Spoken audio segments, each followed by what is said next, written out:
اللهم صل على محمد وعلى آل محمد كما صليت على إبراهيم وعلى آل إبراهيم إنك حميد مجيد. اللهم بارك على محمد وعلى آل محمد كما باركت على إبراهيم وعلى آل إبراهيم إنك حميد مجيد. پاک وسیب ٹریولنگ ویز کی طرف سے آپ کا ہوسٹ خالد محمود بھٹی فورٹ منرو کہانی قسط نمبر 2 لے کر حاضر خدمت ہے. آئیے ملاحظہ فرمائیں.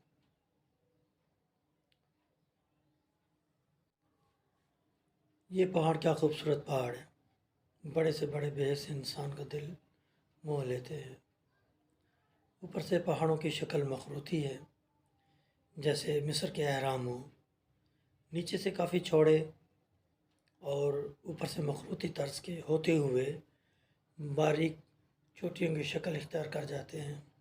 قدرت کا یہ منظر بہت حسین اور پیارا ہے. یہاں پر ہم کچھ دیر کے لیے رکے، گرد و نواز کے نظارے لیے، اور اس کے بعد جو سفر نامہ میں نے لکھنا تھا اس کے ٹائٹل کے لیے بھی ہم نے انہی پہاڑوں میں سے ایک کو تجویز کیا اور اس کا ہم نے ٹائٹل دیا. وہاں سے ہم تھوڑے سے اور آگے چلے. یہاں پہنچ کر ہمیں رکنا پڑا. پتھر کی چھوٹی سی سپورٹ پر بیٹھ کر منظر کشی کرنے لگے اور مختلف تبصرے بھی ساتھ کے ساتھ ہونے لگے. یہ موڑ اس سفر کے خطرناک ترین موڑوں میں شمار ہوتا ہے. جس جگہ ہم ٹھہرے ہیں وہاں سے یہ موڑ صاف نظر آ رہا ہے، جس کو دیکھ کر خوف آتا ہے کیونکہ پہاڑ نیچے سے ٹوٹا ہوا ہے. اس کے اوپر پتھر جوڑ کر اسے مکمل کیا گیا. یہ گرد پہاڑ کا آخری موڑ اور آخری سڑک ہے. نیچے کھائی کافی گہری ہے.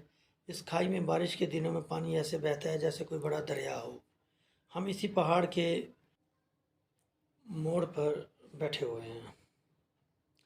یہاں پر پہاڑ کافی بلند ہیں. ان کی چوٹیوں کو سر اٹھا کر دیکھنا پڑتا ہے. ہم کیمرے کے ذریعے مختلف شاٹس بھی لے رہے ہیں. یہاں پر ہمیں دیکھ کر کچھ ساتھی رک گئے اور وہ ہم سے مصافحہ کرنے لگے. ان سے 1-2 منٹ کی گپ شپ کی اور اس کے بعد پھر ہم دوبارہ اپنے گنڈولوں کی طرف آ گئے. اب ہم اپنے گنڈولوں پر رواں دواں ہو کر آگے کی طرف سفر کر رہے ہیں. ان حسین و جمیل پہاڑوں کی سب سے بڑی خوبی صاف شفاف تر و تازہ ہوا جو روح کو نہ صرف معطر کر دیتی ہے بلکہ روح میں زندگی کی لہر دوڑا دیتی ہے. ٹھنڈی ٹھنڈی خشک ہوا سارے بدن میں ایک مہک اور توانائی بھر دیتی.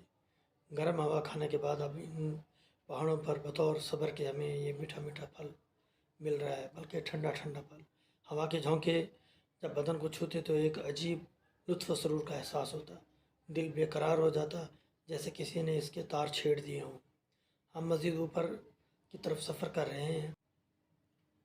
یہ فورٹ منرو کا آخری پہاڑ ہے.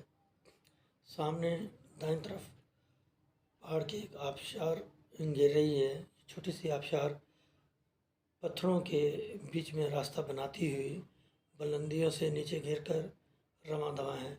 پانی کی وجہ سے اس جگہ کے آس پاس تھوڑی سی ہریالی بھی ہے. پانی کا ہلکا ہلکا شور ایک عجیب ترنم پیدا کر رہا ہے.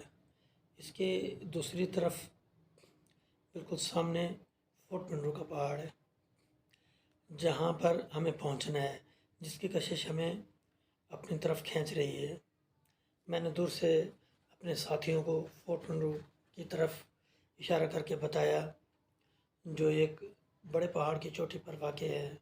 یہاں سے 2 راستے نکلتے ہیں. ایک راستہ فورٹ منرو کی طرف اور دوسرا راستہ رکنی سے ہوتا ہوا کوئٹہ کی طرف جاتا ہے. یہ راستہ دوسرے راستوں کی نسبت شارٹ کٹ ہے، اس لیے اکثر مال بردار ٹرک یہاں سے گزر کے جاتے ہیں. رکنی میں پہلے باڑہ ہے پہلے بڑا تھا، جس میں کچھ دکانیں تھیں، وہاں پر ہر قسم کی اشیاء دستیاب تھی جو خواتین و حضرات فورٹ منڈو آتے شاپنگ کے لیے رکھنے ضرور جاتے، لیکن اب یہ بڑا ختم کر دیا گیا ہے۔ اس وقت ہم رکھنے کی بجائے فورٹ منڈو کی طرف اپنا سفر جاری رکھیں گے۔ یہ اس وقت ہم فورٹ منڈو مین چوک پر پہنچ چکے ہیں۔ یہاں سے فورٹ منڈو کی آبادی کا آغاز ہوتا ہے۔ فورٹ منڈو پہنچ کر ہم نے سب سے پہلے ہوٹل میں ایک کمرے کا انتظام کیا، وہاں پر اپنا سامان رکھا اور اپنے تھکے ہارے گنڈولوں کو وہاں پر ٹھہرایا۔ تھوڑی دیر فریش ہونے کے بعد پھر ہم اپنے کمرے سے باہر نکلے اور سب سے پہلے ہم سمٹ پارک کی طرف چل پڑے۔ پارک پہاڑی کی چوٹی پر بنایا گیا ہے، جہاں سے پورے فورٹ منڈو کو آسانی سے دیکھا جا سکتا ہے۔ اس پارک کے اطراف میں لوہے کی گرل لگا کر باؤنڈری بنائی گئی ہے۔ پارک کے اندر تھوڑے سے جھولے بھی ہیں جو اب حالات کی نظر ہو چکے ہیں، جمیل احمد سوادی، ڈاکٹر جمال ناصر صاحب وغیرہ۔ اس پارک میں راہداری کے لیے پتھروں سے ایک باؤنڈری بنائی گئی، جس پر سفید چونا کر کے ایک راستہ بنایا گیا جو لوگوں کے آنے جانے کے لیے ہے۔ یہ پارک بچوں اور بڑوں کے لیے بہترین تفریح مہیا کرتا ہے۔ اس میں مختلف اقسام کے درخت لگے ہوئے ہیں۔ پارک کے چاروں طرف بلند و بالا پہاڑ ہیں، جس کی وجہ سے پارک بہت خوبصورت لگتا ہے۔ شاید اس کی خوبصورتی اسی وجہ سے ہے۔ پارک سے تریمن پہاڑی اور گرد و پیش کا علاقہ صاف نظر آتا ہے۔ یہاں سے ڈیمس جھیل بھی ایک خوبصورت منظر پیش کرتی ہے۔ تھوڑی دیر ہم ادھر ادھر کے نظارے کرتے رہے اور پارک کے چاروں اطراف گھومتے رہے۔ پہلے کی نسبت اب فورٹ منڈو میں کافی ترقیاتی کام ہو رہے ہیں۔ اب ہوٹل اور ریسٹورنٹ بہت تعداد میں بنائے جا رہے ہیں۔ ہر علاقے کے تقریباً اپنے ریسٹ ہاؤس بنے ہوئے ہیں۔ سمٹ پارک پہاڑ کی چوٹی پر بنایا گیا ہے، جو تقریباً چاروں اطراف سے دور سے ہی نظر آنے لگ جاتا ہے اور سیاحوں کے لیے یہ ایک بہترین تفریح گاہ ہے۔ ان پہاڑوں کے چاروں طرف اکثر بادل چھائے رہتے ہیں، اور جب بادل آتے ہیں تو جس جگہ پہ ہم کھڑے ہوئے ہیں اور یہ سمٹ پارک، یہاں پر بادل تیرتے ہوئے گزر جاتے ہیں اور کیا خوبصورت نظارہ ہوتا ہے۔ یہ ایک عجیب منظر ہوتا ہے۔ اس وقت شام کے سائے ڈھلنے لگے ہیں، سورج لال سرخ تال کی شکل میں پہاڑوں کے پیچھے ڈوب رہا ہے اور اس کی سرخی پہاڑوں کے حسن کو دوبالا کر رہی ہے۔ تھوڑی دیر میں شفق کی سرخی پوری وادیوں میں اپنی آب و تاب کے ساتھ پھیل جائے گی۔ ٹھنڈی ٹھنڈی ہوا ہمارے بدن میں ایک نئی روح پھونک رہی ہے۔ دل کو ایک عجیب سرور کا احساس ہو رہا ہے۔ سارے سفر کی تھکان ختم ہو چکی ہے اور جسم کچھ دیر کے لیے بھول گیا ہے کہ اتنا لمبا سفر طے کر کے آ رہے ہیں۔ اب ہم پارک سے نکل کر باہر کی طرف جا رہے ہیں۔ منزل پر پہنچ کر عجیب سکون ملتا ہے۔ ساتھیوں کی خوشی اپنے عروج پر پہنچ چکی ہے۔ کوئی اچھل رہا ہے اور کوئی نہایت بھیانک آواز میں گا کر ماحول کو پرہیبت بنانے کی ناکام کوشش کر رہا ہے۔ الغرض ہر بندہ اپنے اپنے کام میں جٹا ہوا ہے۔ فورٹ منڈو کے باشندوں کو ہماری آمد بڑی غیر متوقع لگی، کیونکہ پہاڑی علاقے میں آؤٹ آف سیزن جانا باعث حماقت تو نہیں مگر باعث حیرت ضرور ہے۔ ہمیں آؤٹ آف سیزن آنے کا کم از کم یہ فائدہ ضرور ہوا کہ ہم نے نہایت سکون کے ساتھ اپنی عکس بندی بھی کی اور نہایت سکون کے ساتھ ہم نے تفریح بھی کی۔ تو اس لحاظ سے ہمیں آؤٹ آف سیزن آنے میں کوئی بھی ملال نہیں ہے۔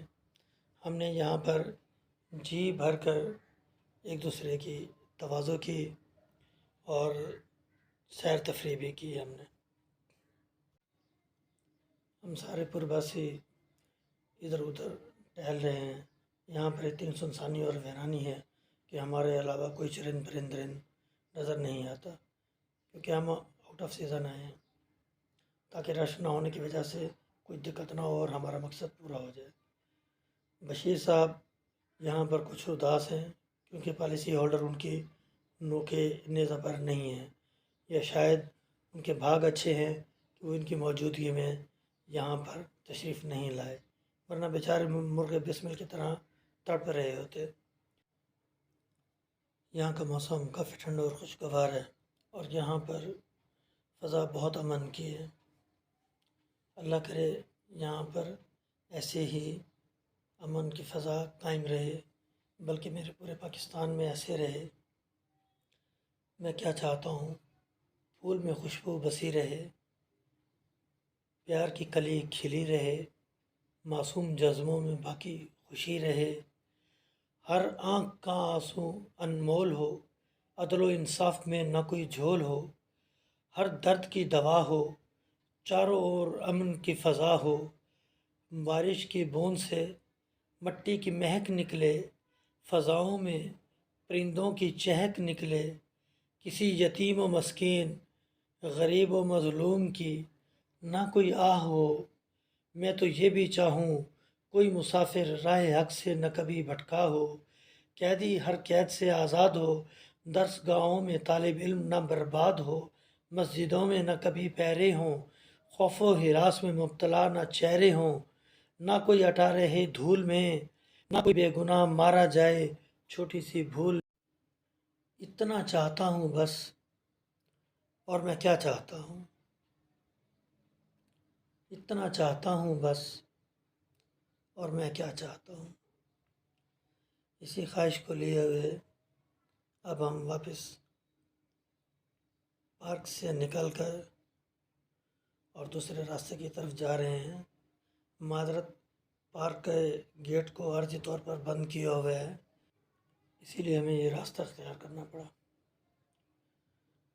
کمشنر ہاؤس کے ساتھ ایک 10 فٹ لمبا کتبہ نصب کیا گیا ہے، جس پر فورٹ منرو کی بلندی 6470 فٹ لکھی ہوئی ہے، اور 1950 میں حکومت پنجاب کے ساتھ علاق کے معاہدے پر دستخط کروانے والے اس وقت کے نمبرداروں کے نام بھی لکھے ہوئے ہیں، جن میں میر بلخ شیر مزاری، محمد خان لغاری، بچہ خان دریشک، غلام حیدر گورجانی، عاشق محمد خان بزدار، منظر احمد خان کیسرانی، غلام حسین Khan sorry, لنڈ Muhammad Khan tubby Linda اور رب نواز خان کتھراں کے نام شامل ہیں۔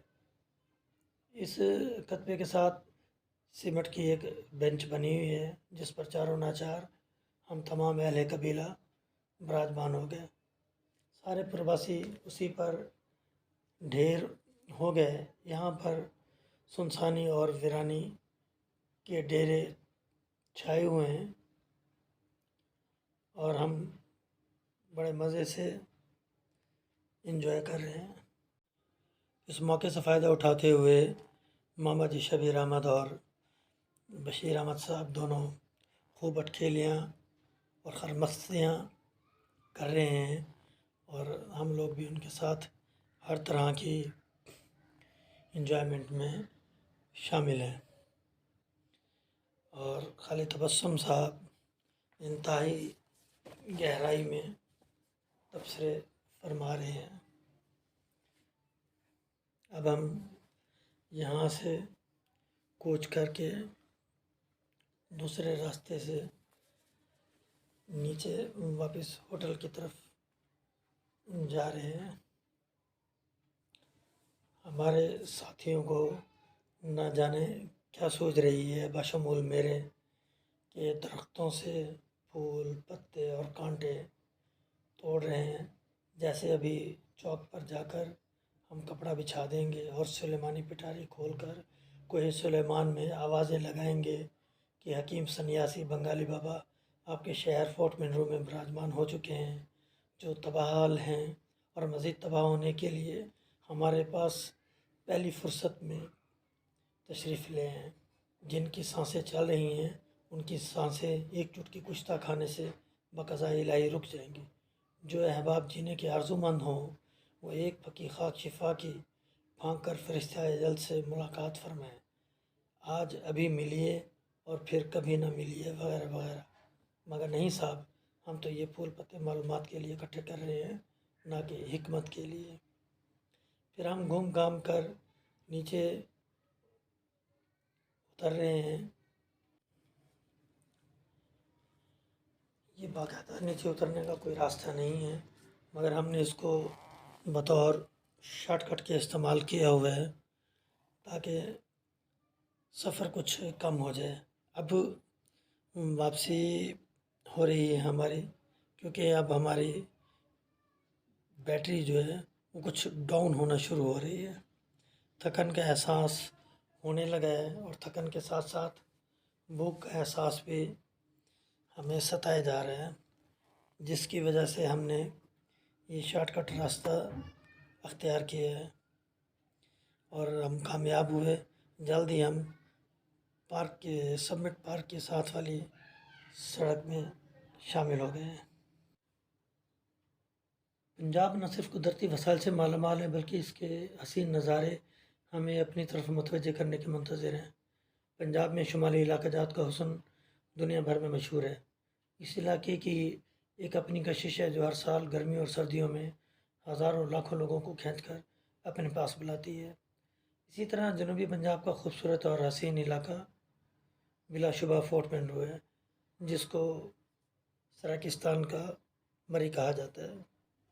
بقیہ ایسا قسط نمبر 3 میں ملاحظہ فرمائیں۔ اللہ نگہبان۔